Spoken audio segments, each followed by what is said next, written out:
Welcome back, everyone, to episode 4 of our look at Catherine the Great by Extra History. Yes, we are doing the complete series. I had a couple people ask me that. I always do the complete series when I do these series like this. I wanted to let you know, too, that for patrons and members, the first episode of my visit to the Gettysburg battlefield, which is about the Iron Brigade, it's about 25 minutes long, is up and available to be seen by those members and patrons. It'll be available for everyone else sometime later this week. I'm guessing maybe Monday or Tuesday. As soon as we're done with this Catherine the Great series, we will air the first episode of the Gettysburg series. So be watching for that, but you can see it right now if you're a patron, even at the lowest levels, so consider doing that. All of the money that we raise through Patreon goes directly to funding my travel for future trips to do more things like the Gettysburg series. There'll be 9 episodes from my series at Gettysburg. We're going to be doing things like the Iron Brigade. We're going to take a look at the history behind some of the monuments at Gettysburg. We're going to talk about what happened after the battle, particularly with the dead and what did they do with them and the wounded and things like that. We're going to take a look at the fight on East Cemetery Hill on July 2nd.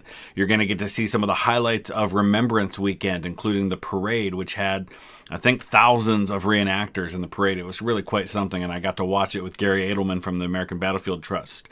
You're going to get to see some of the highlights of my tour of the battlefield with Gary, which will include Pickett's Charge Field. It'll include the Angle, some of the southern battlefield, the July 2nd of Longstreet's assault, Culp's Hill, East Cemetery Hill, a few places like that. So that's just some of what's coming.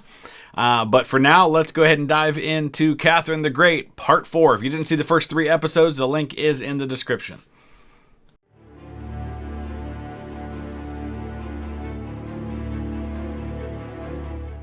With the war in Europe settled and the church finally under her control, Catherine could at last focus on her great project, the law.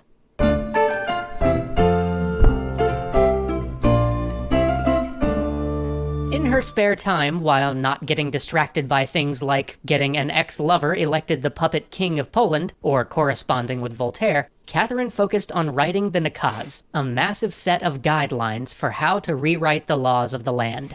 So what I love about Catherine the Great is that she doesn't just take over the country and then just kind of settle in for a comfortable, nice reign where she doesn't rock the boat too much. I mean, she dives in with both feet and she's going to bring reform. It's not, this to me tells me it's not just about power for her. It's not about being in charge. Some people, they just want the power. They want to be in charge, and that's really all they're after. And once they have it, they use that power to ingratiate themselves, to make themselves feel comfortable and better. This woman, she genuinely seems to really love the Russian people and want to try and make things better for them. Whether that's true or not, I guess we'll see.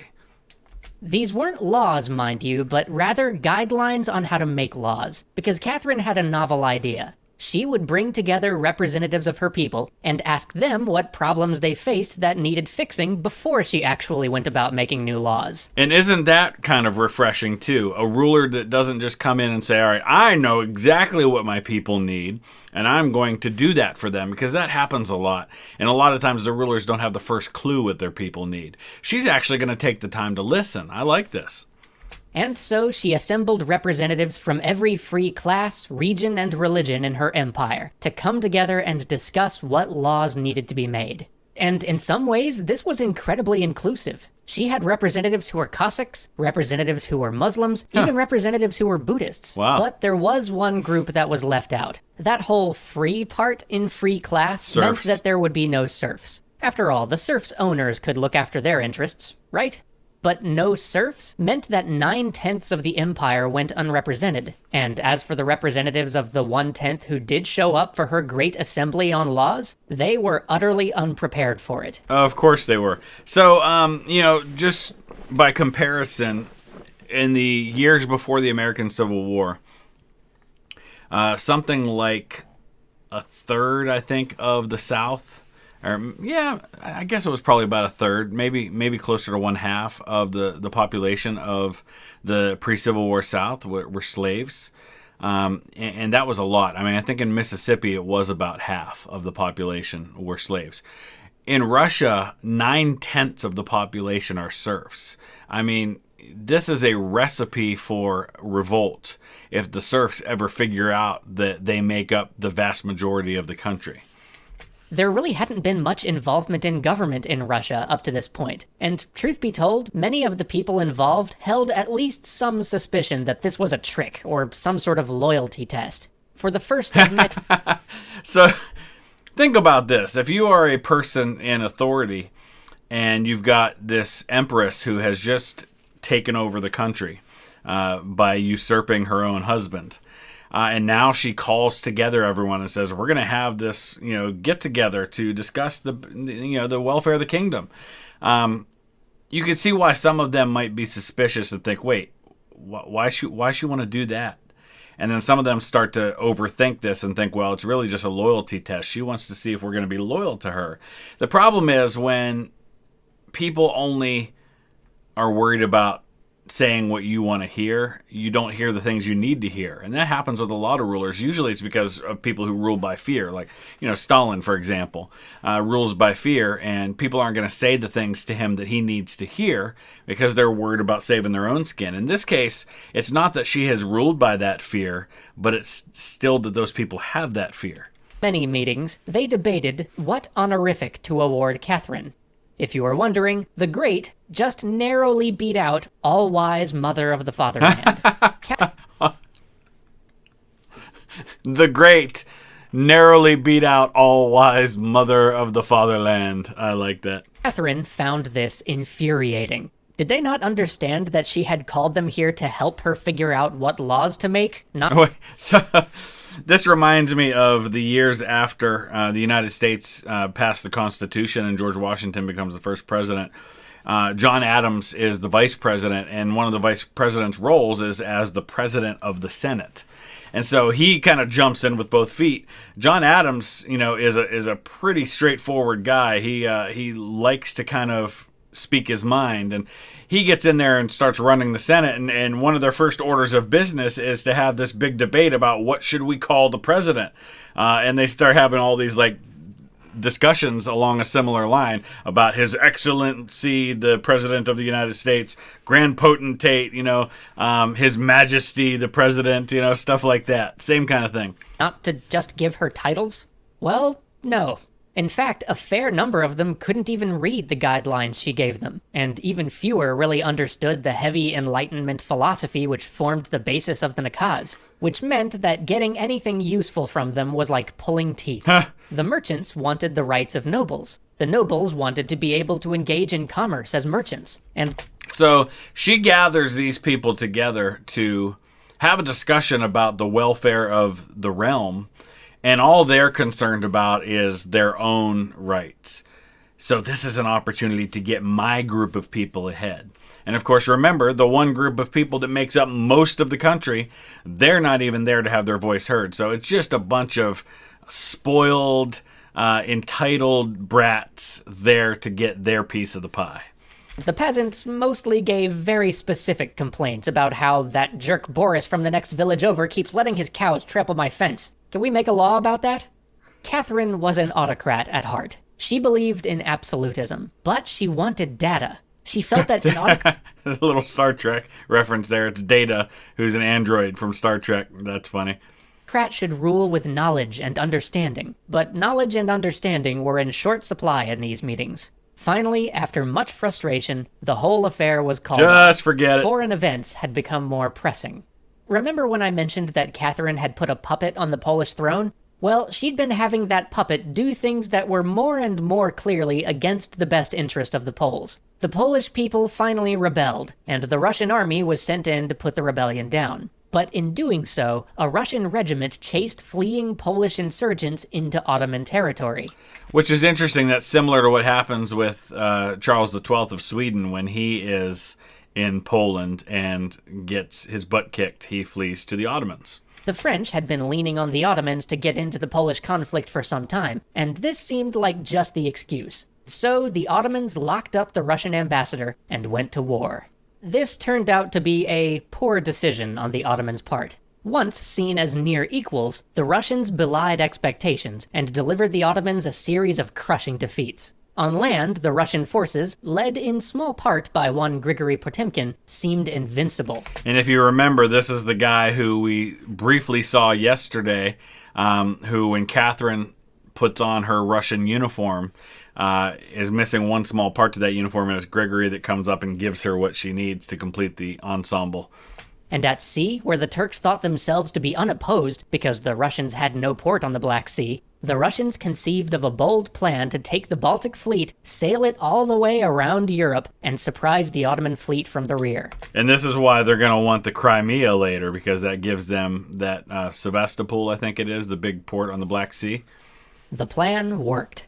The Ottoman navy suffered massive losses at little cost to the Russians. But the Russians didn't get quite as much from the war as might first have been supposed, partly because of pressure from other foreign entities who didn't want to upset the balance of power too greatly, and partly because something curious was happening back home in the Urals. But first we must talk of the treaty that ended the war, the Treaty of Kachuk-Kainarza. It gave the Russians a fair swath of territory, but most importantly, it gave Russia ports on the Black Sea, which had been one of their strategic goals for a very long time. Yep. It also provided war reparations, which helped with the ongoing problem of Russia being kinda broke. Lastly, it made Russia the protector of Orthodox Christians living in the Ottoman Empire. And what that is a standing casus belli, right? It's anytime we need an excuse to go to war with the Ottomans, we can fall back on, but we're the protector of the Christians, and here's what's happening to the Christians in the Ottoman Empire, so now we need to go to war. So it's kind of that get out of jail free card in the back of your pocket that you can pull out whenever you need an excuse to go to war with these people. Something that will absolutely come up if we ever cover the Crimean War. Alright, so, with the war against the Ottomans thus concluded, Catherine could turn to another niggling issue, the fact that half of her country was up in arms. At first it seemed like a small revolt, a little nothing out in the boonies, but then when Catherine sent a force to pacify it, that force was defeated. So she sent another force out to pacify it, and the commander lost his head. Literally. This was getting to be a problem. In fact, it was a huge problem, one that would require... All right, hold on a second. I need to find out exactly what were the circumstances of the commander losing his head. So it's called Pugachev's Rebellion, and the only reference to any beheadings that I could find was for Pugachev himself when he was eventually beheaded and dismembered and all that kind of fun stuff at the end of that rebellion. So I'm sure there's a lot more detail that I could get into with that, but that gives us a little more context, and it takes place right around the time that the American Revolution is beginning, the mid-1770s. That would require the help of some of those troops that had been tied up fighting the Ottomans to solve. Because what had started out as a small group of discontented Cossacks had grown into the largest peasant rebellion Russia had ever seen. The horrible conditions of serfdom, the increase in tax collectors and government officials messing with Cossack affairs, and discontent of the old believers with the Orthodox hierarchy meant that these groups had become dry tinder just waiting for a lit match. And a man named Pugachev had fanned that discontent into a firestorm. Pugachev claimed that he was Peter III, that he had escaped the attempt on his life, and that his wife and the evil nobles had deposed him because he was about to sign into law a decree freeing all the serfs. That's pretty gutsy. And this is a common thing that happens, too. In the aftermath of Henry VII taking over in England, which is Henry Tudor, he's the father of Henry VIII. When he defeats Richard III at the Battle of Bosworth, becomes king, there are these occasional rebellions that rise up in the name of some member of the Plantagenet family who claims to be still alive. So you have one guy who comes along who claims to be Richard, the Duke of York, who was the younger of what are known as the Princes in the Tower. His older brother was Edward V. These are the two that were... Edward V was overthrown by Richard III, and then they were put in the Tower and then kind of just disappeared. And nobody really knows for sure what happened to him. And so you have those kinds of things happening. So even when you successfully eliminate the opposition, the person who people might rise up in rebellion against, you can have somebody come along and claim to be that person. And this is the 1700s. It's not like you can do a DNA test to prove whether or not they are. So as long as people believe that they are that person, they're still willing to rise up. And when you come along and say something like, I was about to free from slavery the 90% of our population who is currently enslaved, that's going to win some followers, whether they believe you're really that guy or not. They're willing to believe it if it means getting their freedom. He was also offering freedom of religion and a tax-free return to the traditional way of life for the Cossacks. To a lot of people, that sounded like a pretty good deal. And for a year, they held sway over vast parts of Russia, often dealing savagely with any nobles unlucky enough to cross their path. But at last, as the troops began to pour back from Ottoman lands, Catherine sent out an overwhelming force to snuff out the rebellion. But even as this fire was being put out, a much worse specter flared up. Smallpox. Smallpox was still the bane of Europe. No one was safe from it, noble or commoner, king or priest. It had just burnt through the Austrian royal family. Now, by this point, there is a primitive understanding of inoculation, vaccination as we would call it today. But the way it worked was they would come around, they actually portray this in the HBO miniseries John Adams, and they would come around with a smallpox-infected person on a cart. And they would, put a cut in your healthy body. They would scrape some of the smallpox from like the pus from one of the smallpox boils on your skin, and rub it into the uninfected person's body, thereby infecting you with smallpox, but hopefully in such a way that your body will fight it off. And most of the time it worked. It occasionally killed people too. But if you felt, smallpox is breaking out and there's a good chance I'm going to get it and die from it, it was a chance you were willing to take. So I don't know if that knowledge and treatment had made its way to Russia at this point or not. Destroying their line of succession. And here Catherine was, never having contracted it. Perhaps worse still, here her son was, with whispers all around court of the uncertainty of his ever ascending the throne, because he had not yet suffered and survived the disease.